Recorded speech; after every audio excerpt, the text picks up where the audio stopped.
Hello बच्चों, let's read the question. Question says the perpendicular from the origin to line y equal to mx plus c meet it at point minus 1 comma 2. Find the value of m and c.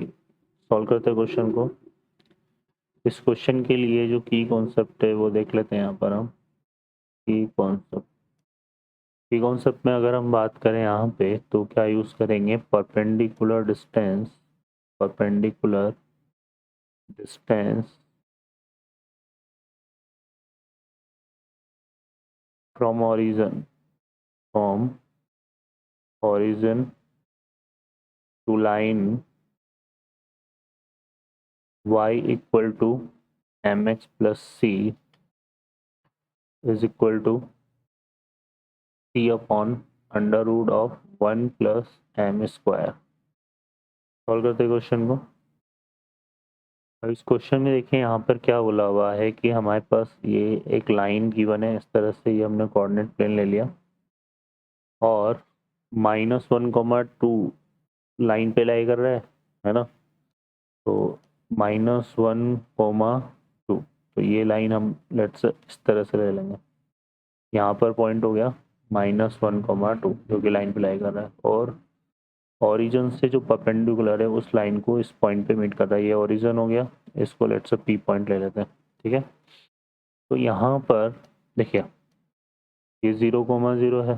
तो ओ से लेकर P तक की जो distance है ये हमारे पास कितनी आ जाएगी? बेसिकली अंडर रूट ऑफ 2 - 0 का होल स्क्वायर और -1 - 0 का होल स्क्वायर. तो 1 का स्क्वायर 2 का स्क्वायर तो 4 + 1 √5 आ रही है. और ये √5 क्या है?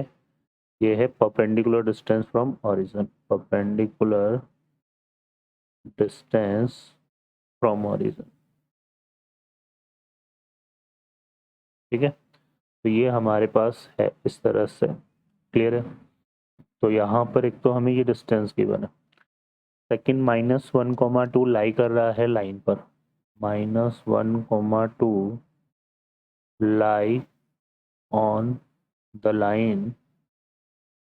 तो ये आ जाएगा हमारे पास y equal to mx plus c. तो सेटिस्फाई करेगा इसको. तो x को तो हम किससे रिप्लेस करेंगे? -1 से. तो ये आएगा माइनस का m प्लस सी और y की वैल्यू कितनी है?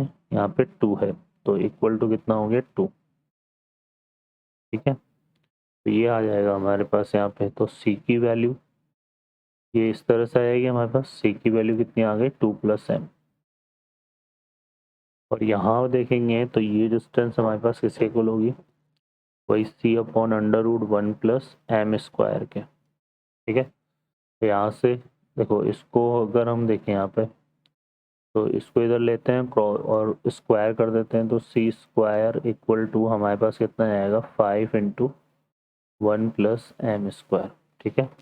अभी जो सी की वैल्यू है इक्वेशन 1 हो गया, इक्वेशन 2 हो गया. इक्वेशन 1 से यहाँ पुट कर देते हैं तो 2 + m whole square equal to 5 × 1 + m square आ जाएगा. इसको सिंप्लीफाई करते हैं यहाँ से. तो देखिए ये कितना बनेगा? 4 प्लस का एम स्क्वायर और ये 5m स्क्वायर है ना. तो यहाँ पे हम लिख लेते हैं एम स्क्वायर और प्लस का कितना आएगा? 4m आएगा ये. और इधर 5 + 5m स्क्वायर आ जाएगा. ठीक है.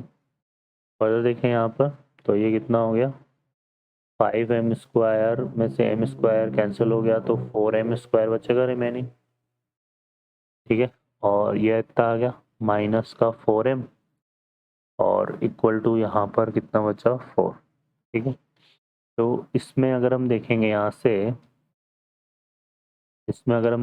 से तो ये आ गया m square 4m square minus का 4m और यहाँ से सॉरी ये एक सेकेंड क्योंकि ये 5 भी तो है ना इधर. तो 5 ये आएगा. ये इधर जाएगा ना 5 माइनस तो यहाँ प्लस का 1 आएगा.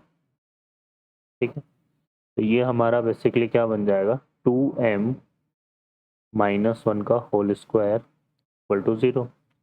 तो m की वैल्यू हमारे पास कितनी आ गई? 1/2. अब m की वैल्यू को हम पुट करते हैं इक्वेशन 1 में. इसको पुट कर देते हैं कहाँ पर? इक्वेशन 1 में. तो ये कितना आ जाएगा यहाँ पे? c इक्वल टू 2 + 1/2, तो सी की वैल्यू कितनी हो गई 5/2। ठीक है, तो ये हमारे पास किसकी वैल्यू आ गई, सी की वैल्यू, है ना, और ये किसकी वैल्यू आ गई हमारे पास, एम की वैल्यू। ये आंसर्स होंगे। ओके बच्चों, I hope you understand well, best of luck, thank you.